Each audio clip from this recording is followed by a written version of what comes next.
الحمد لله رب العالمين، الصلاة والسلام على سيد الأشرف الأنبياء والمرسلين وعلى آله الطيبين الطاهرين وأصحابه الهادين المهديين، أما بعد، فقد قال الله تبارك وتعالى في كلامه المجيد والفرقان الحميد: أعوذ بالله من الشيطان الرجيم، والذي جاء بالصدق وصدق به أولئك هم المتقون. صدق الله العظيم. وقال تعالى في شأن عظمة رسوله: إن الله وملائكته يصلون على النبي يا أيها الذين آمنوا صلوا عليه وسلموا تسليما. اللهم صل على سيدنا وحبيبنا وكريمنا وشفيعنا ومولانا محمد عدد ما في علم الله، صلاة وسلام عليك يا سيدي يا رسول الله صلی اللہ تعالی علیہ وسلم. محترم حضور نگران محفل حضرت مولانا محمد اللہ شاہ قادری المعروف سرخی لغا صاحب قبلہ، سجادہ نشین آستان عالیہ قادریہ حق چمن، معزز حاضرین اکرام، سامعین اکرام، السلام علیکم ورحمۃ اللہ وبرکاتہ. اللہ سبحانہ و تعالیٰ کا فضل و احسان و کرم ہے کہ اللہ تعالیٰ نے ہم کو پھر سے ایک بار یہ موقع غنیمت عطا فرمایا کہ ہم یہاں حاضر ہو کر، مقدس بارگاہ میں حاضر ہو کر اللہ اور اس کے رسول کا ذکر خیر کرنے کی توفیق بخشی ہے. الحمدللہ علی احسانی. حاضرین اکرام، ہم نے پچھلی بار سیدہ کائنات خاتون جنت سلام اللہ علیہا کی زندگی کے چند حوالے ہم نے سماعت کیے ہیں، لیکن اس مہینے کی جب 20 تاریخ کی نسبت سے ہم نے سیدہ کائنات کی بات، ان کی سیرت، ان کی مبارک زندگی کو جانا ہے، تو اس کے 2 دن بعد قبل جو ہم سے 2 دن پہلے یا 1 دن پہلے کل جو تاریخ گزری ہے، یعنی 22 تاریخ 22 جمادی الاخر، یہ تاریخ خلیفہ اول افضل البشر بعد الانبیاء بالتحقیق حضرت سیدنا ابو بکر صدیق رضی اللہ تعالیٰ عنہ کا یوم وصال گزرا. اب کچھ حضرات یہ بھی کہتے ہیں کہ آپ وصال نہیں کر گئے بلکہ آپ شہید ہوئے ہیں. تو مختلف روایتیں اس میں آتی ہیں.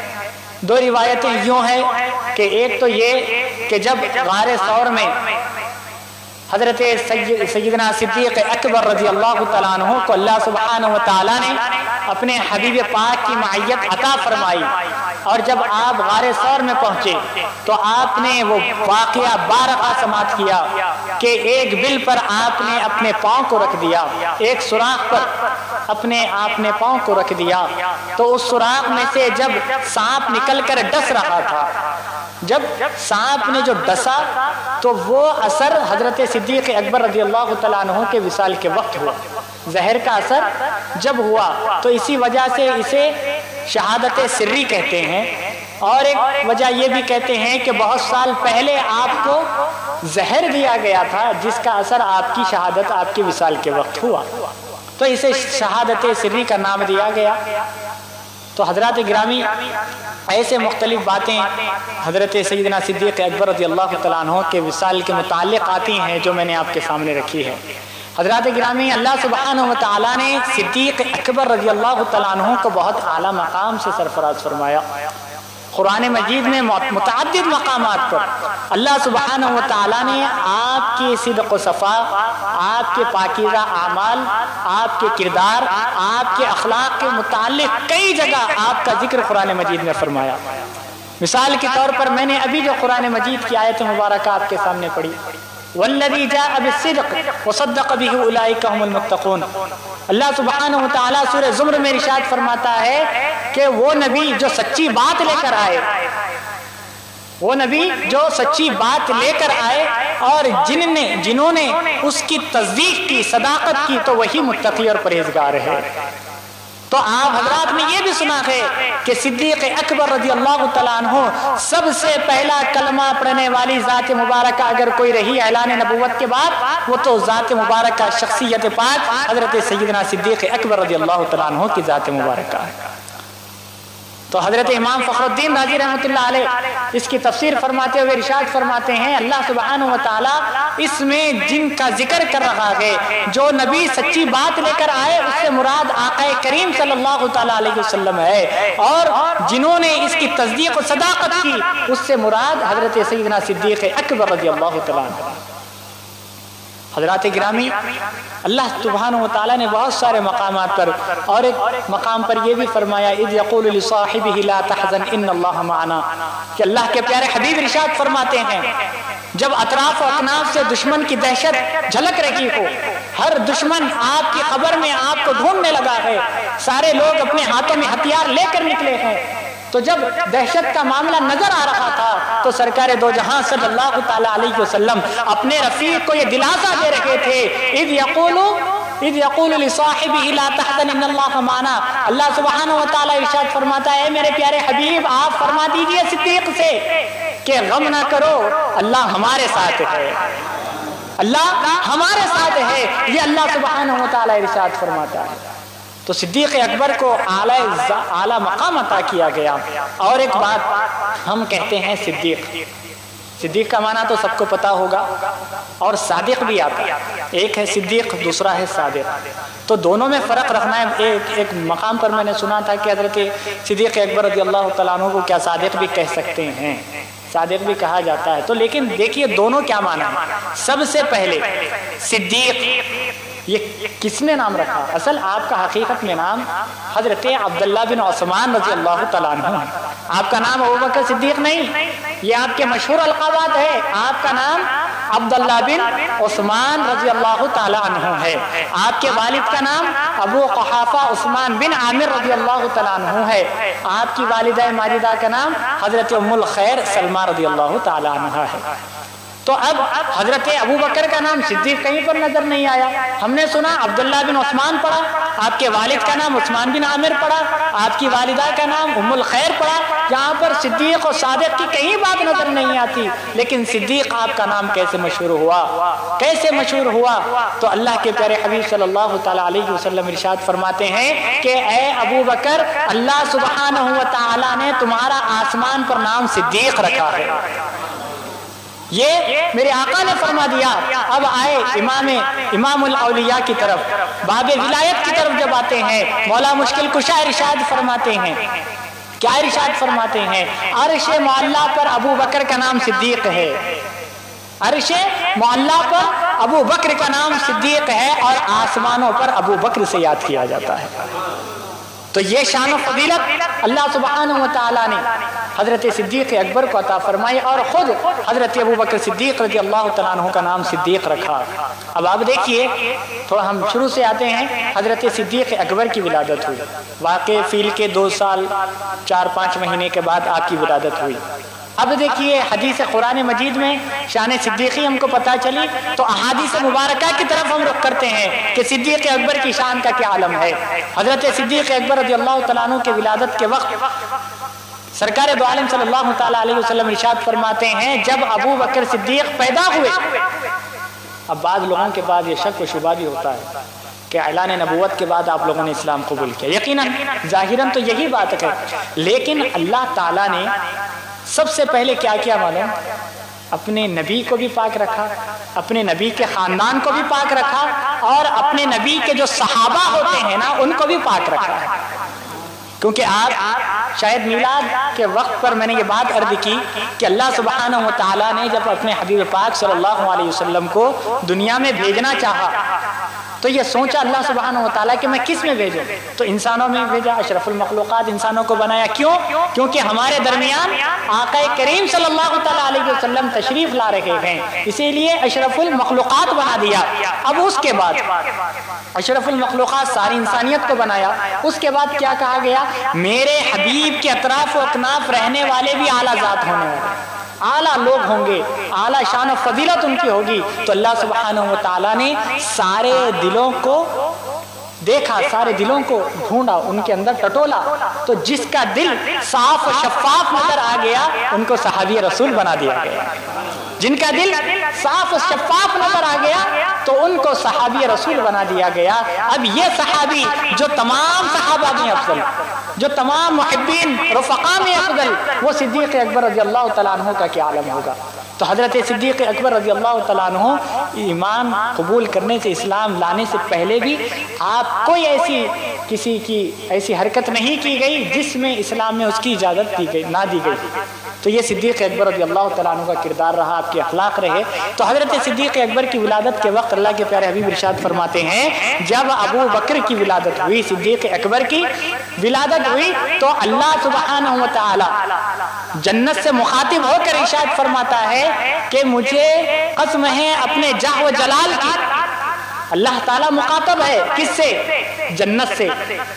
اللہ تعالیٰ مخاطب ہے جنت سے اور ارشاد فرماتا ہے مجھے اپنے جاہ و جلال کی قسم ہے، آج جو نو مولود لڑکا پیدا ہوا ہے اس سے جو محبت کرے گا اس کو ہی میں تیرے اندر ڈالوں گا، داخل کروں گا۔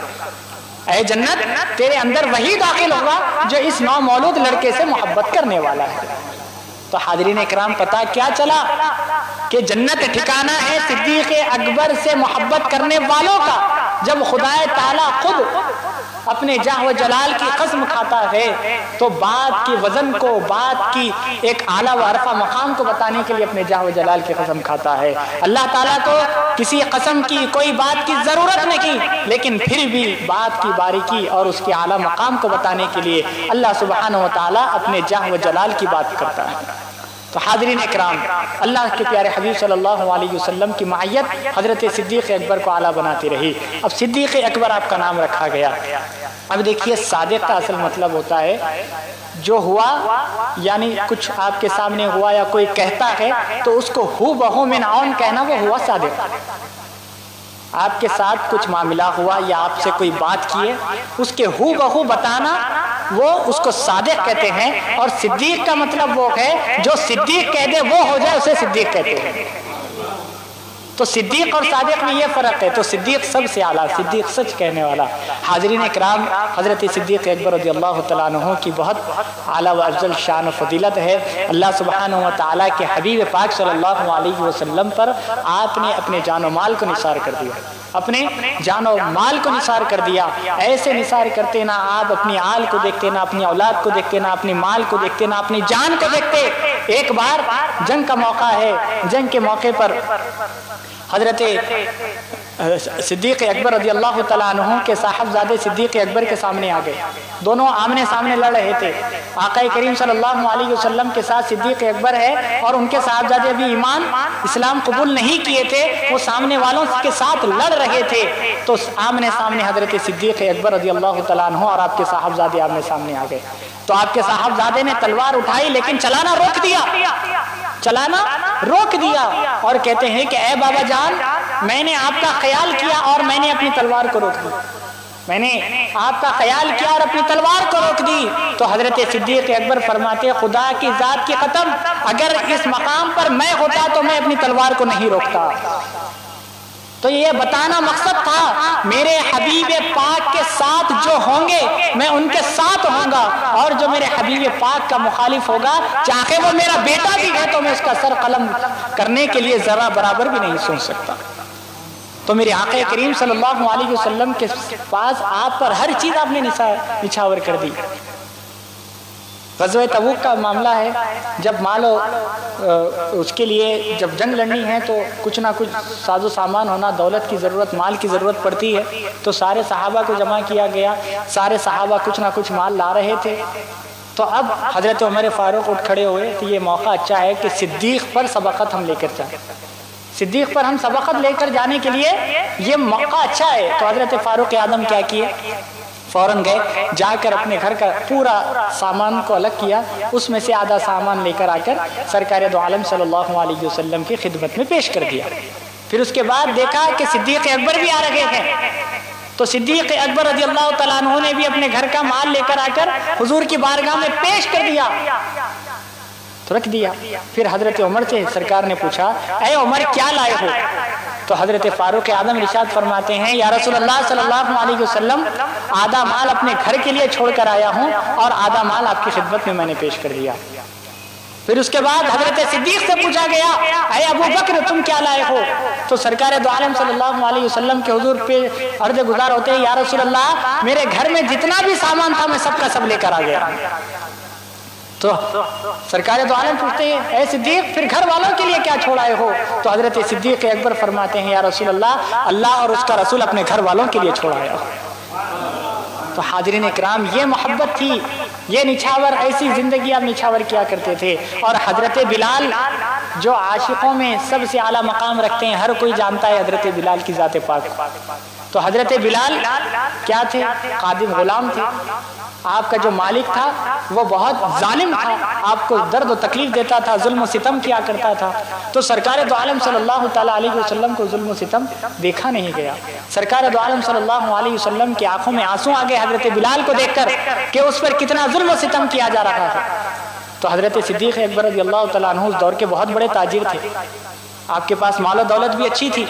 تو جب سرکار کو دیکھا کہ بلال کے لیے یہ سوچ رکھے ہیں، بلال کو دیکھ کر سرکار کو تکلیف ہو رہی ہے، تو آپ فوراً اس کے مالک کے پاس، حضرت بلال کے مالک کے پاس جاتے ہیں اور کہتے ہیں کہ میں اس غلام کو خریدنا چاہتا ہوں کہ تم جتنی قیمت بولو گے میں تمہیں وہ قیمت دے دوں گا۔ اب مالک تو بیچنے کے لیے تیار تھا، وہ کہتا ہے دیکھا حضرت صدیق اکبر کو دیکھا کہ یہ واقعی میں خریدنا چاہتے ہیں، ان کی جستجو کو دیکھا کہ وہ پوری جستجو کے ساتھ جا کر کہتے ہیں کہ مجھے بلال کو خریدنا ہے۔ تو دیکھا جستجو، اب عشق پتہ چل گیا، مصطفیٰ پر نچھاور کی ایک ایسی ظاہر ہو رہی تھی کہ پتہ چل گیا۔ تو اس نے کہنے لگا میری کچھ شرطیں ہیں، میں جب ہی بیچوں گا۔ تو حضرت صدیق اکبر فرماتے ہیں اگر اس سے 10 گنا زیادہ قیمت بھی اگر تم بولتے ہو تو میں دینے کے لیے تیار ہوں۔ تو وہ کہتا ہے مجھے ایک پڑھا لکھا غلام چاہیے، اس کے عوض میں ایک پڑھا لکھا غلام چاہیے، اور حسن و جمال کا وہ پیکر ہونا چاہیے، یعنی خوبصورت ہونا چاہیے، دانش مند ہونا چاہیے، اور اس کی قیمت 50 گنا زیادہ میں تم سے لوں گا۔ تو حضرت صدیق اکبر رضی اللہ تعالیٰ عنہ نے اس کے تمام شرائط کو قبول کر لیا اور ایک پڑھے لکھے غلام کو خریدا، حسن و جمال میں تھا، اچھا خوبصورت تھا، گورا تھا، ہر چیز سے اعلیٰ تھا، اس کو لے کر حضرت بلال کے عوض میں دیے۔ تو وہ مالک پوچھتا ہے کہ آخر تم کو اس کالے آدمی میں کیا نظر آتا ہے جو تم اتنی زیادہ قیمت میں اس کو خرید رکھے ہو، اتنی زیادہ قیمت دے رکھے ہو، ایک پڑھا لکھا غلام دے رکھے ہو، حسن و جمال بھی اس کے پاس اچھا ہے، اور اتنی زیادہ قیمت میں تم سے مانگ رہا ہوں، پھر بھی تم اس غلام کو خرید رکھے ہو۔ تو حضرت صدیق کے ان الفاظ پر قربان جائے کہ آپ ارشاد فرماتے ہیں تم اس صرف کالی چمڑی کو اوپر سے نظر ظاہراً دیکھ رکھے ہو، لیکن اس کالی چمڑی کے اندر اس کے سینے میں جو دل ہے، اس دل کے اندر اللہ سبحانہ و تعالیٰ نے اپنے حبیب پاک کی محبت کو بھر رکھا ہے۔ میں اس محبت کو دیکھ کر میں ساری مال بھی قربان کرنے کے لیے تیار ہوں، سارا کا سارا مال قربان کرنے کے لیے تیار ہوں۔ عزیزان محترم، یہ آپ کی محبت رہی۔ حضرت سرکار دو عالم صلی اللہ علیہ وسلم کا وصال جب ہوا تو کوئی صحابی رسول میں یہ ہمت نہیں تھی کہ آپ کچھ سمجھ سکے، کچھ سوچ سکے۔ حضرت عمر فاروق کے پاس کوئی جا کر یہ کہتا کہ سرکار کا وصال ہو گیا، تو آپ نے اپنی تلوار کو میان میں سے نکال دیا اور کہنے لگے کہ خبردار، اب کوئی یہ کہے کہ سرکار پردہ فرما گئے ہیں تو میں اس کی گردن الگ کر دوں گا، جدا کر دوں گا اس کے تن سے۔ اب اس موقع پر کوئی فاروق اعظم کے پاس نہیں جاتا، سارے مدینے میں ایک ہلچل مچ گئی، تڑپ اٹھ بیٹھی، سب لوگ پریشان، رونے لگے، گڑ گڑانے لگے۔ تو ایک صدیق اکبر رضی اللہ تعالیٰ عنہ کی ذات تھی جو سب کو لے کر چلی، تو حضرت فاروق اعظم کے پاس جاتے ہیں اور کہنے لگتے ہیں کہ چلو، یہ نہیں کہتے کہ وصال فرما گئے، چلو ساتھ چل کر سرکار دو عالم صلی اللہ علیہ وسلم کے پاس لے گئے۔ اس کے بعد ہونے کے بعد آپ مسند خلافت پر فائز ہوئے، 2 سال 4 مہینے آپ کی خلافت کا عرصہ رہا۔ پھر اس کے بعد آپ نے بہت سارے ایسے کام کیے جو غربا کے لیے، ظالموں کے لیے، مظلومین کے لیے بہت سارے ایسے کام کیے کہ آج سارا عالم آپ کے معاملے کو، آپ کی زندگی ان کے لیے ایک مشعل راہ بن گئی۔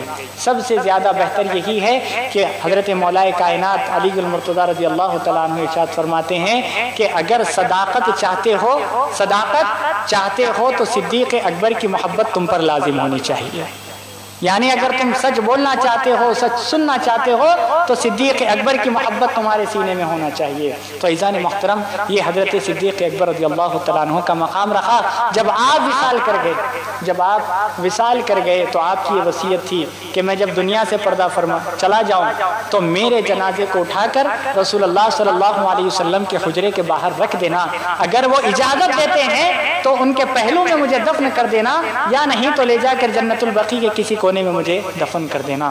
تو آپ کی وصیت کے مطابق آپ کے جنازے کو لے کر سرکار دو عالم صلی اللہ علیہ وسلم کے حجرے پاک کے پاس رکھ دیا جاتا ہے۔ تو روایتوں میں آتا ہے کہ خود بخود سرکار دو عالم صلی اللہ علیہ وسلم کے حجرے مبارک کا دروازہ خود بخود کھل گیا، اور اندر سے یہ ندا آتی ہے ادخلوا الی الحبیب الی الحبیب فان الحبیب الی الحبیب مشتاق، کہ ارشاد ہوتا ہے ایک حبیب کو دوسرے حبیب کے پاس لے کر آ، وہ حبیب اپنے حبیب سے ملنے کا مشتاق ہے، وہ حبیب اپنے حبیب سے ملنے کے لیے مشتاق ہے۔ تو حضرت فاروق اعظم رضی اللہ تعالیٰ عنہ کو سرکار دو عالم صلی اللہ علیہ وسلم کے پہلو میں وہیں پر دفن کر دیا گیا، اور آج آپ بھی وہیں آرام فرما رہے ہیں۔ تو میرے حال حاضرین اکرام، بتانا مقصد یہی ہے کہ صدیق اکبر سے محبت کریے، اتنی محبت کریے کہ سرکار دو عالم صلی اللہ تعالیٰ علیہ وسلم نے بھی یہ بات بتا دی کہ جو صدیق اکبر سے محبت کرتا ہے بس وہی شخص وہ مجھ سے محبت کرتا ہے۔